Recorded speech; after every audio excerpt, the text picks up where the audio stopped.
Today I'm talking about the Moment 6S from Vantop.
.14 miles, 10 minutes, 4 seconds per mile. Not exactly sure what my heart rate was for today. Today's run was a little bit difficult, challenging on a lot of levels. Had an uncomfortably large meal before I went for the run. It was a lot colder than I was expecting. And I forgot my chest strap heart rate monitor. So after a while, the readings that were coming from my watch were just crazy and unreliable. So I kind of just started running a little bit slower, running about 11-minute miles just to make sure that I wasn't getting too high above my heart rate range, whatever it was for today. But I was able to get the run in. Glad I was able to do it. And for today's run, I did take the Vantop Moment 6S with me. Now this is a brand new camera from Vantop. They're releasing it, I think tomorrow is the day that it'll be available for sale. But they sent it to me early ahead of time, and it's a good time to talk about disclosures. They did send this to me for the purpose of review, but they're not paying me to use the camera or to make this video. They're not gonna get a chance to see my footage or preview any of my thoughts before you guys get a chance to see this video on YouTube. So with the disclosures out of the way, let's talk a little bit more about the Moment 6S from Vantop. Now this is a 4K capable camera, an action camera that also shoots up to 60 frames per second in 4K, and it also shoots 1080 at 120 frames per second, which is kind of my sweet spot, what I really like to do as a runner. And so for the most part on this review, I'm gonna be taking a look at this from a runner's perspective. And I know a lot of you guys are out there or are thinking about starting to make your own running footage. That's why I was interested in looking at this camera, because the sale price when it releases is going to be $200. So it's a really nice entry point in terms of getting your first camera. Maybe you don't want to spend $400, $500 for an action camera. If you're not sure if making running footage is necessarily something that's for you, this is a nice way to kind of, at least the price point is a nice place to kind of get introduced to it. So what are you getting for that $200 from Vantop? You're getting the camera that shoots 4K 60, 1080, 120. I like 120 frames per second because you can then slow it down when you're editing the video into slow motion, and it looks really, really nice. It also advertises that it has really great stabilization on this camera, but the two resolutions that I just mentioned, the ones that are most interesting to me, 4K 60 and 1080 120, don't have stabilization available to them. And so the footage that I've shot so far and the footage that you'll see in this video do not have Vantop's stabilization turned on. So if that's something that you're interested in, if you're interested in 4K 30 frames per second, I'm typically not. If you're interested at the 2.7K or the 1440 resolutions, those are both have stabilization available at 30 frames per second.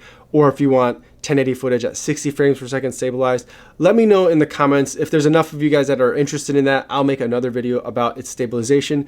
But because I need high frame rates for the types of video that I like to shoot, I didn't put any stabilized footage in this video. So just putting that out there. So in terms of the footage that I'm getting though, you're able to see from the run footage today what I got when I was able to slow that footage down into slow motion. And then I've also taken this with me on a couple of other runs for a couple of activities. Took it with me to the gym earlier this morning and brought it with me there. So you're gonna get a chance to see some of that footage as well and see what that looks like in those different lighting conditions and different scenarios where you might want to use a little tiny action camera like this. Now the thing with this camera is it came with a bunch of accessories, which was really helpful. I don't need all those accessories because I've been shooting with action cameras for a while, but I think this is if your first action camera or you're getting into it, it's wonderful to have a lot of those things. You're able to mount it to a bicycle or any type of pole. You're able to put it on helmets. Lots of different mounts for that. The other thing that I thought was helpful is there's a second battery, which is really useful. I wish GoPros came with a second battery, but they don't. But this one, it does. So lots of great accessories. There's also one really peculiar accessory that it also came with, which is a watch, or it's kind of like a watch. It's something that you wear on your wrist, but you can then use it to pair to the camera and control the camera from the wrist. So if it's mounted, like say on the top of your helmet, you could control it from your wrist, or if it's mounted on your back or just somewhere far away where you can't reach it easily, you can use this and control it that way. So that was really peculiar, really nice. The other thing that's really nice is that they provided in the box an external mic, a lavalier mic that had a USB-C connection to it, which I thought was pretty new. I don't think I've ever seen a USB-C lavalier mic yet. Probably because I have an iPhone, I don't need USB-C accessories like that. I'm sure that they've existed for a little while. But that was also really nice to include in the box as well. The camera itself charges and connects by USB-C, so that's really nice to see, and it's nice to see that they're providing accessories that fit to that. So if you want to use this as a vlogging setup, that's potentially something that you could be using as well to make sure you're getting really great audio. Now I was able to test audio a little bit from the run, and for me, when I'm using an action camera and talking to it, it's usually while I'm running. So for me, a lavalier mic isn't all that useful in terms of the way I typically will use an action camera of this size. So I didn't test that either. Again, let me know in the comments if that's something that you want to see more footage of. What I did test was just running with it on a stick. And the way that this thing works is it comes in a housing, and that's the waterproof housing. I don't know if it's dive housing, and I don't know. The pictures seem to indicate on the website that this camera itself is waterproof, or at least splash proof, but it does come in a more protective housing. And so that is what enables you to use the different GoPro style accessories, is that housing. And so it's kind of a throwback. It reminds me of the GoPro Hero 3 Plus Black that I used to have years ago, in the sense that, and I think the GoPro Hero 4 also used a housing like that, where you have to put the camera, which is small, inside a housing, which is not as small, and then you attach it that way. The problem with that setup for me is that if you do want audio, you're not going to be able to get it when the camera's in that housing, because the housing blocks all the microphones. So I was using it without the housing on it because there's a 1/4 mount, and so I would attach it to a little selfie stick that had a 1/4 mount as the attachment point. So this is the stick that I used, and then this one extends a little bit, not a ton, but it gives me a little bit of extra distance. The only problem with this setup is that because it's just a 1/4 mount and this doesn't have an adjustable ball head on the end of it, normally when I have a stick like this, I might extend it and then have the camera tilt towards me a little bit, and that's useful for when I'm looking at myself or when I'm looking at my feet. I wasn't able to do that with not any of the accessories and sticks that I currently have, so it was a little bit limited, but that's how I was using the camera, and that's how I was getting the footage that I have today. To test the audio, I did a couple of different tests. On a couple of different runs, I tried to test it while I was running in different kind of wind conditions as well. All right, running a quick audio test here. It's been pretty windy for most of the run today, so I wasn't sure if I was going to be able to get a fair wind test in. I'll also play a clip of when I wasn't testing the audio, but it was really windy today, and there was one point where I was running over the bridge, and this will just give you a sense of how much wind this camera can pick up.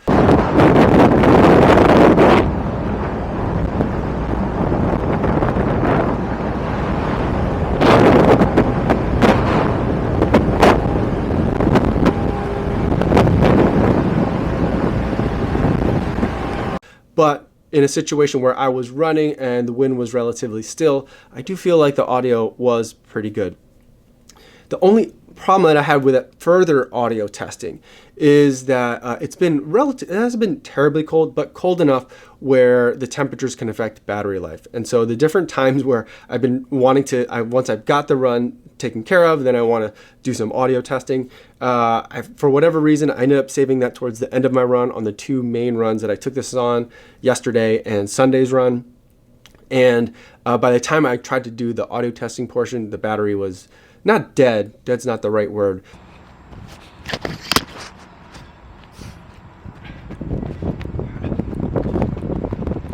All right. The battery wasn't working anymore just because the camera had gotten so cold. And so I feel like it seemed like it was a little bit too warm for the battery to be affected so much. But, you know, I've also had instances where GoPros have been surprising to me, and cold has affected them more than I think that they should. So not necessarily knock, it's more of a temperature thing that's going on, but something to be aware of with all cameras. When you're shooting with an iPhone, GoPro, or the Vantop Moment S, that's something to be aware of. Cold is going to affect your battery life.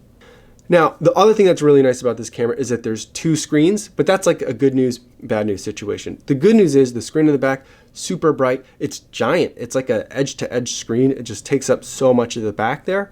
The bad news is the front screen isn't, it's a screen. It's a digital place where I could see things, but it doesn't show, there's no like selfie mode, for example. It gives me a counter of like, you know, how long has the video been recording for, what resolution. There's icons to let me know what resolutions it's in, making sure that I'm shooting a video and not say a time lapse, anything like that. So it's useful, but it's not really a second screen, not like in the DJI Osmo Action, for example.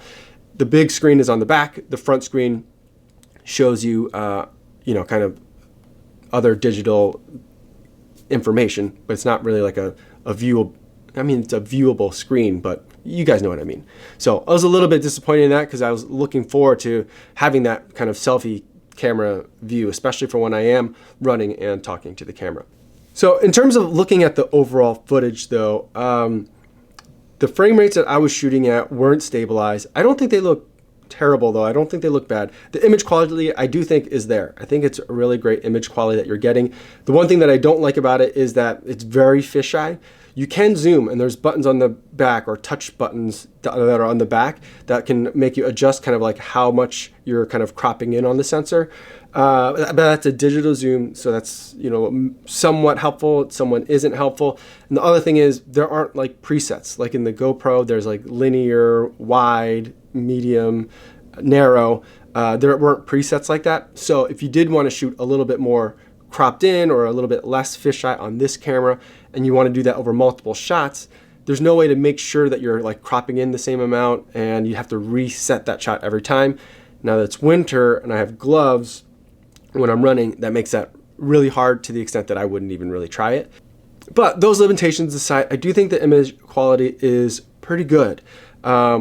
If I had stabilization at 1080, 120, I think that would be really, really fantastic. It doesn't have that, but I don't think that's fatal to it. Again, I think that the person that this camera is for is not necessarily someone like me, not someone that's looking for like a GoPro killer or a DJI Osmo Action killer, but for someone that is looking to start getting this kinds of footage.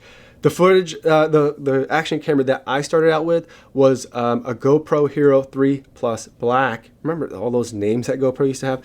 GoPro Hero 3 Plus Black, a refurbished edition. And I got that not that long ago, maybe only like 3 years ago. So I got it very, very late.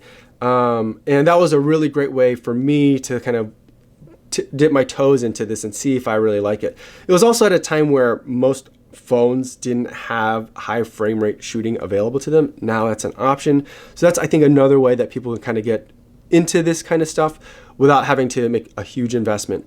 But at this $199 price point and with all the accessories that they're emphasizing that they're putting in the box and a lot of the flexibility, I feel like it's a pretty compelling kind of introductory camera. Like it's a great first camera for people to have if they want to start making action camera footage. The other cameras that I would kind of pit it against are the Insta360 Go, which I took a look at earlier this year, which is a tiny little 1080 camera that can shoot up to 120 frames per second, and also the GoPro Hero 5 or the GoPro Hero 6. in 2019, late 2019, it's almost Thanksgiving, the GoPro Hero 6, you can find refurbished versions at under $200. Or you can find the GoPro Hero 5 new versions. Let's say you want to give it as a gift and you want to make sure it's new and not something that's used necessarily. The GoPro Hero 5 new is also around the $200 price point. I think $210.50 is the best price that I was able to find. So I think these are the things that you should be also looking at and kind of comparing them to. And so I'll put up some Insta360 Go footage so you can get a good chance of the same person shooting somewhat similarly. Some of the accessories and tools that I'm using are a little bit different. So some of the angles that I'm able to get are a little bit different, but it'll give you an idea of image quality. And then I'll also show a video that I shot with the GoPro Hero 5. I shot a lot of videos with the GoPro Hero 5, tons of videos, but one that just looking back, one of the things that I've been doing on the channel is I've been posting how many subscribers I have at the time the video is posted. This is an older one. It's about 2 years old. And at the time I had 754 subscribers. So it's been phenomenal change, phenomenal growth around here. A lot can change in just a couple of years. But I'll give you a chance to look at that footage and see and kind of compare what it looks like. Because that camera, the Hero 5, I don't think had any stabilization available to it at 120 frames per second. The Hero 6, I do think has some stabilization available to it, even at 1080 and 120 frames per second. So I'd never filmed with the GoPro Hero 6. I don't have any footage to show you, but I think the Hero 5 is probably the best toe-to-toe kind of example of what you can also get at this $200 price point. The $200 price point I think is really interesting. The Insta360 Go is also at that exact same price point as well. There's a lot of competition, a lot of exciting options to think about, and a lot of things that to consider depending on what you want to be shooting and how you want to be shooting it. If you're shooting action, I do think that 120 frame rate option with stabilization is a very useful option, but again, not fatal. If you're going to be talking to the camera a lot, I think that something that has good audio is going to be really important. I think that the ability, if you're going to use this more as like, you know, not only is it going to be your action camera, but also part of your vlogging setup, having that external mic, I think could be useful as well. That comes with it. I do believe the Hero 5 can also take an external mic, but you got to get an adapter. It takes a little bit more work. It's a little more janky, let's say. But I've seen people do that as well. Don't really recommend it for running, but if you want to use one camera kind of for everything, that's something that you can do. Although at that point, I probably just recommend that you use your phone to be able to do that and get an external microphone for your phone. So lots of different options out there, a lot of great ways that you can kind of slice and dice it depending on your budget, depending on kind of where your emphasis on what your footage is going to look like is going to be. So again, a very exciting time, not only to be running, but also to be capturing running footage. So that's all I have to say about the Vantop Moment 6S. Let me know in the comments if you have any further questions. I'd love to talk to you guys more about it down there. Before I go for today, I want to remind you guys about the charity runner for this week. This week, it's Nelson Kanarathingal, and he's going to be running all month long and raising money for Movember, where he wants to help spotlight focus on men's health issues and suicide prevention. I was happy to donate $70 to Nelson's fundraising efforts, and I'll post a link in the description in case you'd like to learn more or take another look at that beautiful mustache that he's growing. That's all I have for today, everybody. Thanks so much for making it all the way to the end of the video, and I will see you tomorrow. Yo, what's going on?